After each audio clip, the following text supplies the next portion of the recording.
స్వాతంత్రం వచ్చిన 75 సంవత్సరాల్లో 50% బీసీ కులాలు వెనుకబడిన తరగతులు ఉన్నారని, వీళ్లకి ఏ రంగంలో కూడా అవకాశాలు దక్కకపోగా నిరాశ నిస్పృహలతో ఉండేవారికి సీఎం జగన్మోహన్ రెడ్డి చారిత్రాత్మక నిర్ణయాలు తీసుకుని ఆంధ్రప్రదేశ్లో 48 మంది ఎమ్మెల్యేలు, 12 మంది పార్లమెంట్ అభ్యర్థులుగా వెనుకబడిన తరగతులకు రాజకీయ ప్రాధాన్యత ఇచ్చిన ఏకైక ముఖ్యమంత్రి జగన్ అని అన్నారు.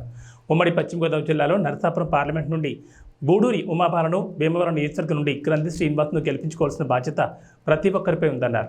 పార్లమెంట్ అభ్యర్థి గూడూరు ఉమాబాలకు సంఘీభావం తెలిపేందుకు అన్ని బీసీ కులాల నుంచి, పట్టణాల నుండి, రూరల్ మండలం నుండి నాయకులు, కార్యకర్తలు, అభిమానులు పెద్ద ఎత్తున తరలివచ్చారు. ముందుగా ఉమాబాలకు ప్రత్యేక శుభాకాంక్షలు తెలిపారు. బీసీ ప్రజా సంక్షేమ సంఘ జాతీయ అధ్యక్షుడిని ఈరోజు భీమవరంలో గూడూరి ఉమాబాల గారు పార్లమెంటు సభ్యురాలుగా పోటీ చేస్తూ ఉన్నారు. వారికి పూర్తిగా సంఘీభావం తెలవటానికి రావడం జరిగింది. ఈ కార్యక్రమంలో మా జాతీయ ఉపాధ్యక్షుడు చింతాడు శ్రీను గారు, మరి మా యొక్క సంఘ నాయకులందరూ కూడా ఉన్నారు. ఇక్కడ ప్రధానంగా చూసుకున్నట్టయితే స్వాతంత్రం వచ్చిన 75 సంవత్సరాల్లో ఇంతవరకు కూడా వెనుకబడిన కులాల వారు 56% ఉంటే 56% వీళ్ళకి ఏ రంగంలో కూడా అవకాశాలు దక్కట్లా. అలాంటి సందర్భంలో ఇప్పుడు జగన్మోహన్ రెడ్డి గారు ఈ రోజుని వారు తీసుకునేటువంటి నిర్ణయం చరిత్రాత్మకమైనటువంటి. ఎందు గురించి అంటే ప్రధానంగా చూసుకునేటువంటి చట్టసభల్లో, అసెంబ్లీలో ప్రవేశించాల్సినటువంటి ఈ యొక్క జాతులు ఇప్పటికి కూడా అధికారానికి దూరంగా ఉంటూ వచ్చారు. వీళ్ళని ఏ విధంగా తీసుకెళ్లాలనే ఒక ప్రణాళిక ప్రకారం ఇవాళ 48 ఎమ్మెల్యే సీట్లు, 12 పార్లమెంటు సీట్లు వెనుకబడిన కులాలకి కేటాయించడం అనేది ఒక చరిత్ర.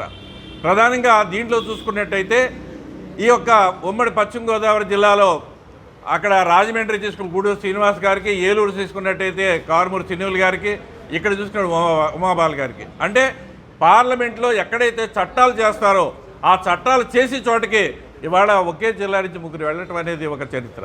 ఈ విధంగా వెనుకబడిన కులాలను ప్రోత్సహిస్తూ ఉన్నారు. అదే కాకుండా జగన్మోహన్ రెడ్డి గారు ఫీజు రియంబర్స్మెంట్ విషయంలో గత పాలకులు నిర్లక్ష్యం వహించారు. అప్పుడు 60% అటువంటి విద్యార్థులు చదువులకు దూరం అయ్యారు. ఇప్పుడు చూసుకున్నట్టయితే 100% ఫీజు రియంబర్స్మెంట్ ఇస్తూ ఉన్నారు. అదేవిధంగా మరి అధికార పదవుల్లో కూడా ఆ రాజ్యాధికారం ఎవరికైతే కావాలని అధికార పదవుల్లో కూడా బీసీలకి 50% వాటా ఇస్తానని ఆయన నిర్ణయం తీసుకున్నారు. అంటే ఇలాంటి చారిత్రాత్మకమైన నిర్ణయాలు తీసుకోబట్టి ఇవాళ 2024లో రేపు మే 13వ తారీఖు జరగబోయే ఎన్నికల్లో ఖచ్చితంగా బీసీ, ఎస్సీ, ఎస్టీ, మైనార్టీలు 100% ఓట్లు వైసీపీకి వేసి అధికారాన్ని నిలబెడతారని చెప్పి జగన్మోహన్ రెడ్డి గారికి తెలియజేస్తూ ఉన్నాం.